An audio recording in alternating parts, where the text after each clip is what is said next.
7h33 em Campos, de volta com o Folha no Ar, primeira edição, o oferecimento dos laboratórios Plínio Bacelar, Clínica Proteus e Dedumas Baterias.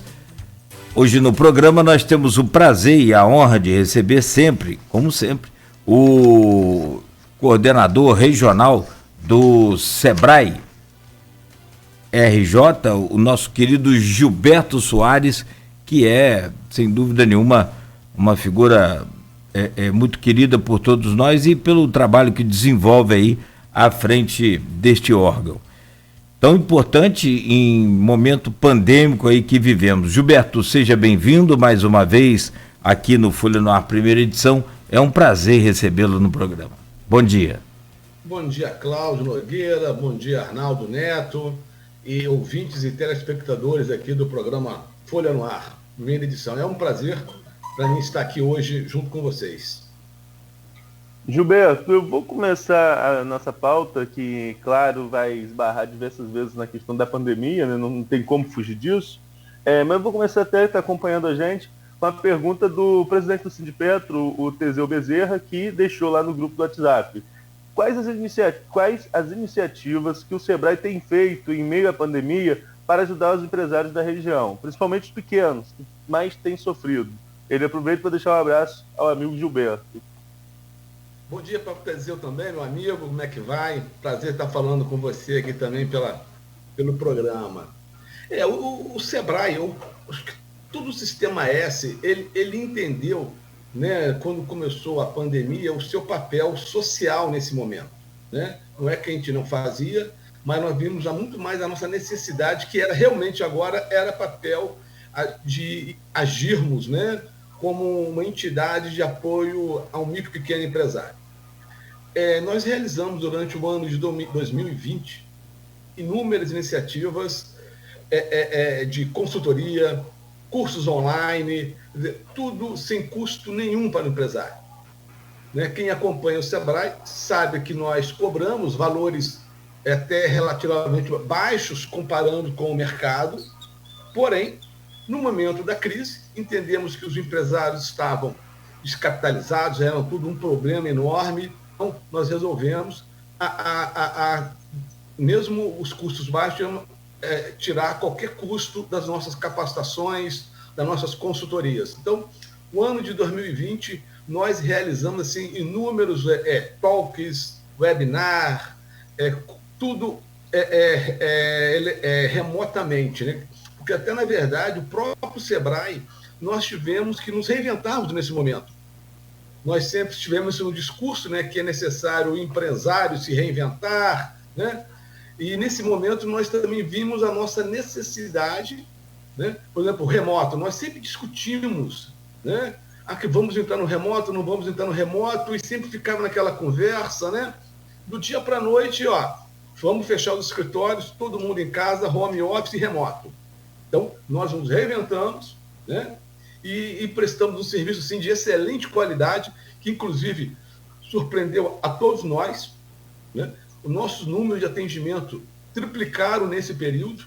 Então, assim, fizemos assim, muita coisa sem custo nenhum em 2020. Né? Fizemos também um grande problema, que ainda é um grande problema, que é o financiamento. Né? Todos os empresários, a grande maioria, precisou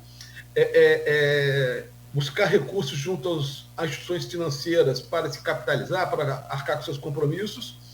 O Sebrae, ele não é banco, nós não temos dinheiro para isso, tá? Mas nós fizemos articulações e convênios com bancos, né? Principalmente para entrar com o Pronamp, né? Onde o Sebrae ele entra com o nosso fundo de aval, que dessa forma facilitava a concessão de crédito. Mesmo assim, né? Acho que, se não me engano, 62% dos empresários que buscaram crédito não conseguiram crédito junto às instituições financeiras. Né? Mas aí, não sei se eu consegui responder ao Teseu, né? Mas nós, então, estamos nessa linha de fazer inúmeras parcerias e consultorias, cursos, sem custo nenhum para o empresário. Pois não, Nogueira? Tá, obrigado.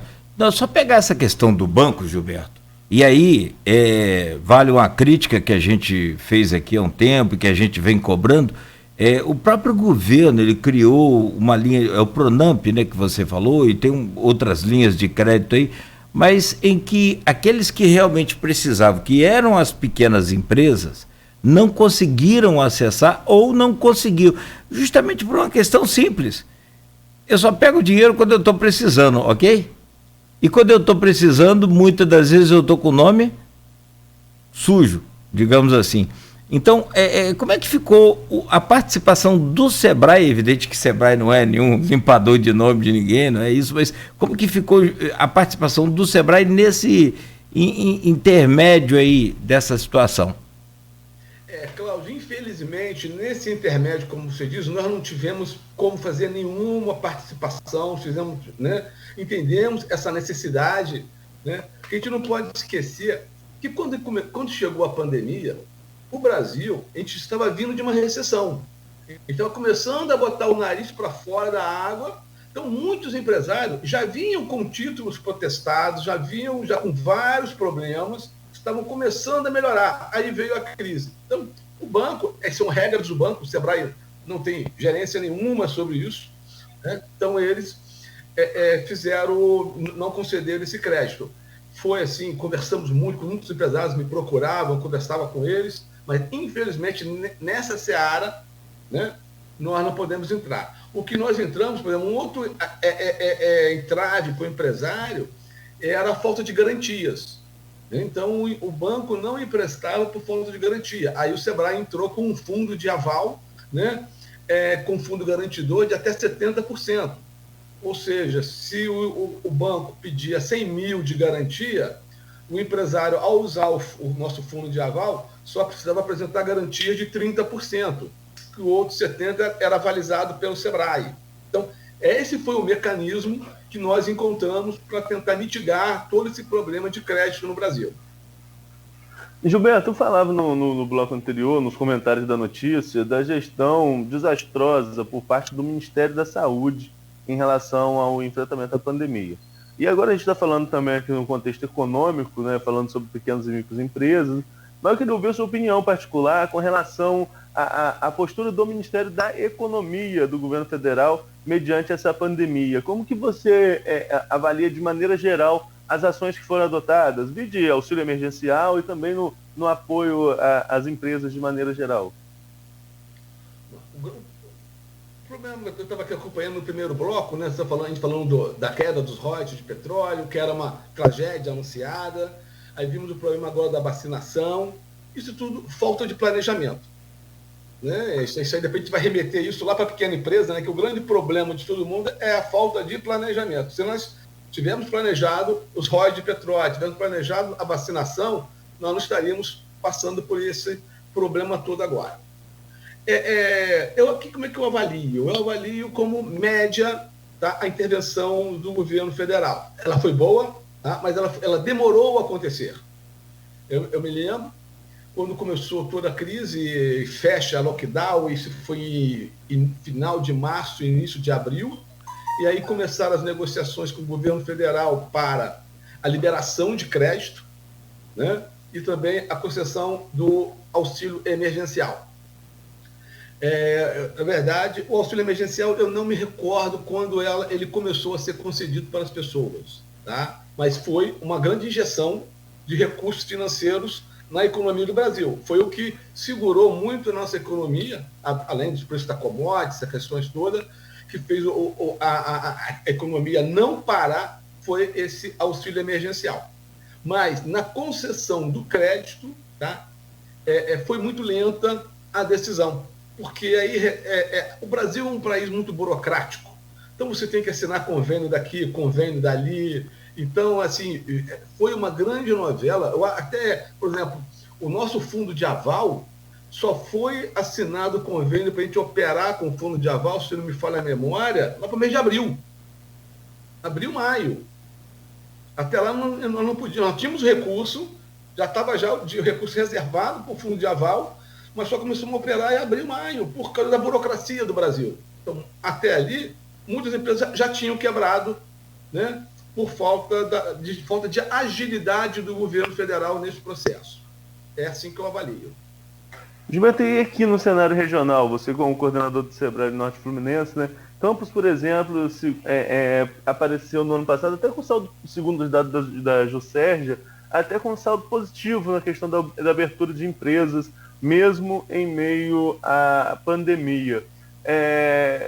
E vocês que acompanham, sobretudo o pequeno e microempresário, você acha realmente que houve aí algum saldo positivo para as empresas nesse período? Arnaldo, como é que eu avalio essa questão? Vamos lá. Primeiro temos que avaliar o perfil dessas empresas que abriram. Né? Provavelmente a sua grande maioria foi MEI. Então, foram pessoas que perderam o seu emprego e arrumaram uma forma de se sustentar. Então, foi muito mais a abertura de negócios para sobrevivência do que aproveitar um nicho de mercado, né? Um negócio planejado. Então, eu vejo, claro que com bons olhos, né? Que as pessoas têm que arrumar seu sustento, têm que se virar. Eu acho que o MEI foi uma grande solução, né? Mas temos que analisar daqui a algum tempo qual vai ser o resultado disso, se realmente essas empresas vão conseguir se manter no mercado ou se o empreendedor pegou a sua indenização e montou o negócio e daqui a pouco ele vai não ter mais a sua indenização e vai ter um problema na frente para gerir. Né? Então, esse número eu acho que temos que olhar ainda com um pouco de lupa para ver o desempenho dessas empresas no decorrer do ano de 2021. Essa questão do MEI, de alguma forma, o Sebrae auxilia, porque muitas vezes a pessoa abre a pequena empresa só para prestar um tipo de serviço, como você mesmo falou, perdeu o emprego e vai voltar para a mesma empresa, digamos que respeitando aí todas as normas da legislação, mas vai voltar para a mesma empresa para fazer o mesmo serviço, mas ao invés de ser carteira assinada, dessa vez por parte do contrato de PJ, né, do MEI, utilizando aí essa microempresa. Mas no fundo não é uma empresa, é só uma forma de prestar serviço, né? Como auxiliar essa pessoa que abre esse MEI e explicar para a população em geral o que é, na verdade, o MEI?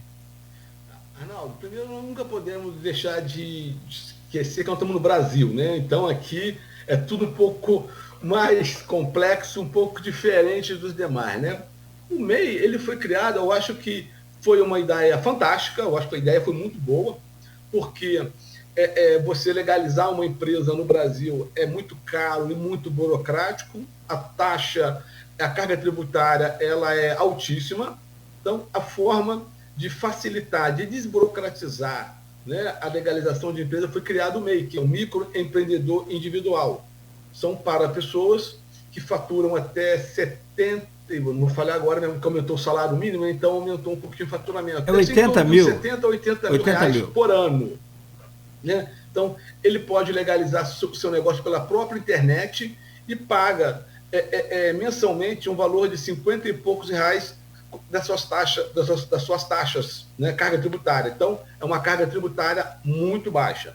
Na verdade, o MEI, a ideia foi muito mais um programa social de tirar da informalidade várias pessoas que estavam à margem da formalidade para trazer para a formalidade. Porém, como eu falei, nós estamos no Brasil, né? Então muitas empresas utilizam do artifício, manda seu colaborador embora, você abre o MEI e passa a prestar serviço para mim, como PJ, que aí o empresário diminui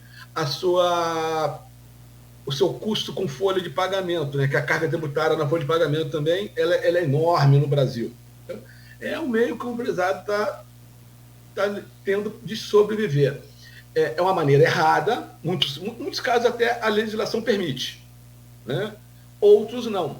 Há uma terceirização aí indevida da mão de obra.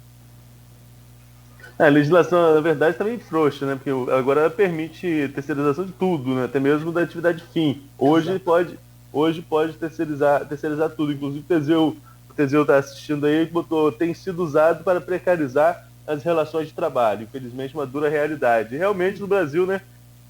Nem tudo funciona como... digamos que assim, eu falei lá no primeiro bloco do Fundecam, uma excelente ideia, mas que não deu não deu muito certo em Campos no decorrer do ano. Será que o MEI também está sendo utilizado da mesma forma? Uma ideia que era para ser muito boa, mas está acabando sendo usada de outra, na sua opinião? Em muitos casos sim, Arnaldo. Claro que no geral, né, o MEI está sendo utilizado de forma adequada, tá? Mas tem claro que nem tudo, em vários casos, provavelmente está sendo conduzido de forma inadequada essa relação contratante e contratado. Nogueira, tem alguma pergunta? É justamente isso. Que aí cria uma situação, Gilberto, e Teseu e aos ouvintes da Folha. Ou você tenta se salvar fazendo para comer, né? Ou então você perde tudo, perde o emprego, perde a oportunidade de ter o seu próprio negócio. Porque nesse período da pandemia, Gilberto, o isolamento e o distanciamento dificultaram, por um lado, claro, e muitas coisas que já não vinham bem, como você recordou bem, desde o fim de 2014, né? Quando tivemos aquela primeira queda do barril de petróleo, principalmente para Campos, isso avaliando Campos, né? Porque Campos, na verdade, é bem particular em relação às outras 5.569 cidades do país. Por que particular? Porque nós tínhamos a royalty dependência, temos ainda, né? Ainda não encontramos a solução e não vai ser assim da noite para o dia. Até uma boa pergunta para você daqui a pouco sobre isso. Mas o que eu queria dar de exemplo sobre essa questão do MEI é que, por um lado, e aí entra o Sebrae, muita gente perdeu o emprego, muita gente passou a ter mais tempo também mesmo trabalhando, e aí também perdeu o poder aquisitivo, perdeu um pouco de ganho, né, do salário, por conta da própria legislação, né, e de negociações com a empresa também. Você perde o emprego ou diminui o salário? Vamos rever essa situação aqui. Cada caso é um caso, né? Mas contando sempre a diminuição, porque foi o que mais aconteceu. E aí vem a oportunidade de você ter um tempo ocioso em casa. Surge o quê? Muitas das vezes, tanto para homem quanto para mulher, hoje não tem essa história.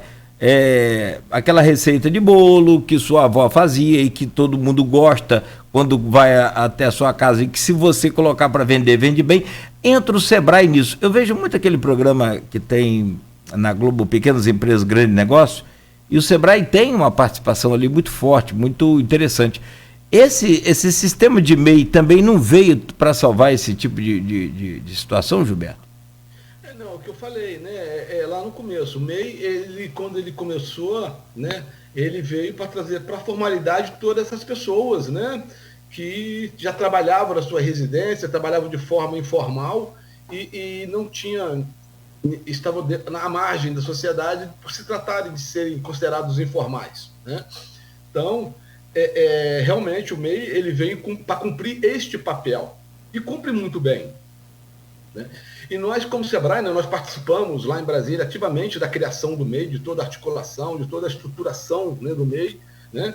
E hoje, todo empresário, todo empreendedor que quer informação sobre como montar um MEI, se essa relação trabalhista dele com o seu contratante está adequada ou não, basta ele procurar o nosso escritório, tá, que ele está aberto novamente, né, que nós damos todas as informações, tá, para ele entender se ele está no caminho certo ou não. Então, toda essa informação aí, nossos técnicos são preparados para orientar o empreendedor. Gilberto, a gente está concluindo esse primeiro bloco em que a gente falando mais sobre 2020, nos próximos a gente vai falar também de perspectiva para 2021. Quais foi, dá para falar em números, dá para falar em percentual de qual foi o impacto da pandemia para as micro e pequenas empresas de Campos e região nesse ano de 2020? Arnaldo, em percentual não, até porque essa entrevista foi marcada um pouco em cima da hora, não deu tempo de eu pegar as minhas anotações, né?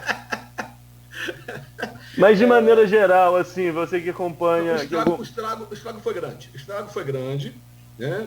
Tem sido grande ainda, é só você andar no meio da rua que você vai ver, tá? O empresariado está passando por momentos difíceis e eu não acredito que 2021 será melhor, não.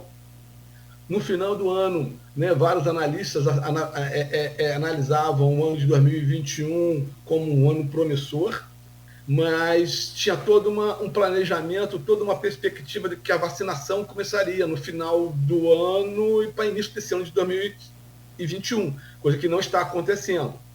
Então, 2021 não vejo assim, a gente vai falar um pouco de 2021 agora, né? Mas 2020, eu não consigo te quantificar, te qualificar os números, mas o estrago foi grande sim, tá? Basta você andar na rua que você vai ver. E agora, com relação à busca de apoio, de informação junto ao Sebrae, de auxílio junto ao Sebrae, nesse ano de 2020, meio à pandemia, como que foi? Qual era a maior dúvida ou a maior necessidade desse micro, pequeno empresário devido a todo esse estrago que você colocou?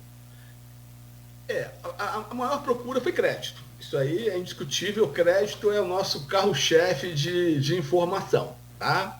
Depois foi planejamento, né?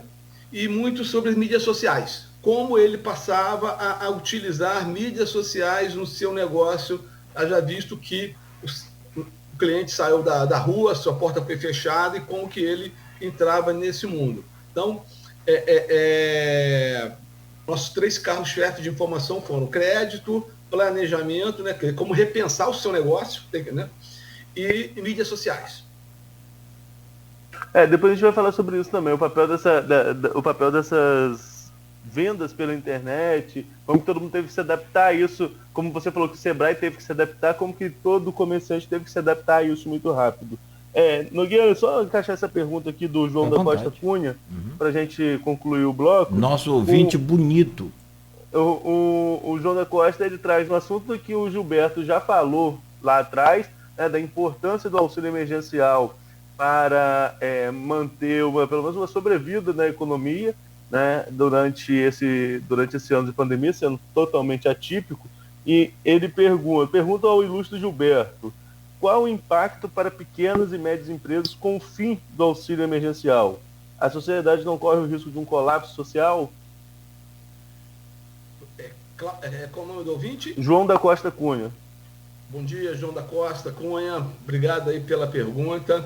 Sim, tá? Eu acho que o auxílio emergencial, o término dele, vai trará fortes consequências, né, para a economia do Brasil em 2021. Já visto que o governo já está repensando, né, em voltar com ele. Ele sabe da dificuldade que a nossa economia vai sofrer como um todo com o término do auxílio emergencial. E se não tivermos nenhuma medida para mitigar esse impacto, não conseguimos dimensionar qual vai ser o tamanho do problema, mas a economia brasileira pode entrar assim, numa recessão maior do que já está.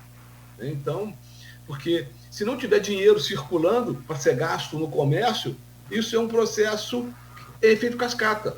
O empresário demite, aí a pessoa fica sem poder aquisitivo, não compra, e aí cada vez mais a economia ela vem caindo. Então, o efeito emergencial teve um papel importantíssimo em 2020. Eu acho que muitos dos números que nós temos, entre aspas, positivo ou menos piores que nós planejávamos, foi muito em razão do auxílio emergencial. Esse dia eu estava até vendo um programa, né, porque ele pegou a classe menos favorecida, né, e essa tem uma demanda muito reprimida. Então, eles foram muito às compras. Não, eles que fizeram realmente a economia girar no ano de 2020. Então, papel fundamental.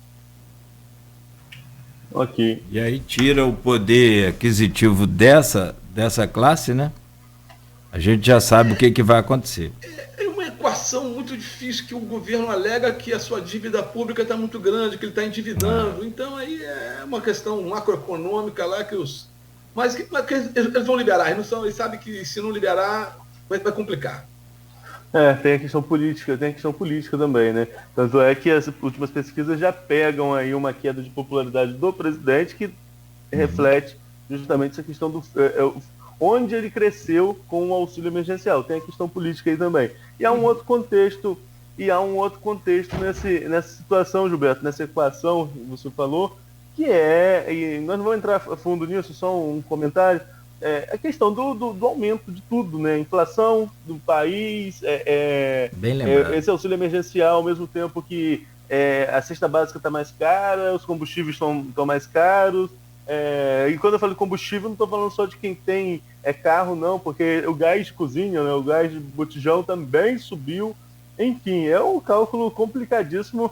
Então, acho que só colocando um comentário, deixando aberto, se você quiser colocar algo a mais, concordo com você quando você fala que 2020 foi difícil, 2021 não tem perspectiva de ser muito melhor, não.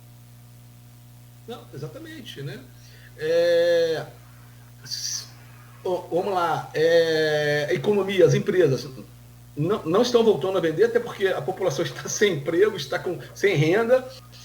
Muitos empresários que pegaram financiamento, né, com carência para pagar, começa a vencer esse ano, começa a vencer agora, e a economia não está reagindo para que ele se capitalize para pagar esse financiamento. Então, pode, né, se a vacina demorar, a população ser vacinada, né, a crise pode ir aumentando cada vez mais. Então, acho que hoje a grande questão é vacinação. Infelizmente, sabemos que não vai ser, né? Não vamos ter vacinação tão cedo, né? Está sendo, devido à falta de planejamento, está sendo muito lento esse processo, e isso traz efeitos colaterais enormes para a economia do Brasil. Muito bem, perfeito. São 7h59. Passou um Gilbertinho aí. Ele entrou aqui no meu quarto. Quantos anos tem? 8 anos. Mas não é seu neto, não, né? Tô brincando. Não, eu sei que é seu filho. Pergunta algumas vezes e falo, não, tenho esse e ainda vou fazer mais 2 ainda. Tô nativo. Parabéns. Quantos anos ele tem? Eu acabei brincando aqui. Você falou? Tem 8. 8. Mais 9 agora. Ah, que benção. Muito bom. São 8 horas em Campos, então nós vamos ao intervalo. Para quem está só na rádio ouvindo aqui, a gente está no streaming com vídeo, né? E lá no streaming, no vídeo do Gilberto, o filhinho dele passou ali para dar antigamente era para tomar benção, né? Hoje é para dar um bom dia. Nada, ele foi pegar um celular aqui. Ah, tô falando. Então tá bom. Bom, são 8h01. Agora a gente faz uma pausa rápida e volta a conversar com o Gilberto Soares do Sebrae, e no próximo bloco a gente fala o que realmente ficou registrado como positivo em 2020. Não vale falar dos bancos, hein? Vamos ao intervalo no oferecimento dos laboratórios Plínio Bacelar, também no oferecimento da Clínica Proteus e de Dedumas Baterias.